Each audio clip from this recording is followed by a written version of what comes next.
and making that effortless, reducing the kind of weight of an existing set of logic, I think is one of the areas in which AI can make programming better. So. Someone said on Twitter today, maybe it was Andre Carpathy, but maybe I'm misattributing that, and too many things to do with vibe coding get attributed to Andre, like to Churchill or Einstein or something. But I think about him. This person, whoever it was making the observation that it's one thing to be prompting the creation of code, but another place where AI could conceivably do a lot to help is in the beautification and the refactoring of code bases. And you can imagine that you're producing all this a little bit ungainly, not quite correctly factored detritus at the front, and you have this and then nocturnally this thing comes up behind you and makes it all beautifully factored. And the only CS class I ever took was this class from Jerry Sussman on it was basically focused on, he called it large-scale symbolic systems, but really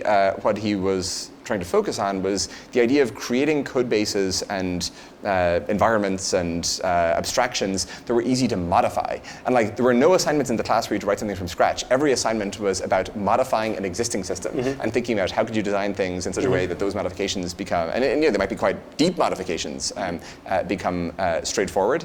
And I think that's a lovely idea. Obviously, in practice, it's often very difficult to do that given all the exigencies and pressures of the things you want to ship today and next week and so forth. But if you could have an AI, often when you're writing this stuff, you realize, well, I really should be doing it the beautiful way, but I'm not. Yes. Maybe we could have an AI coming up behind us to it.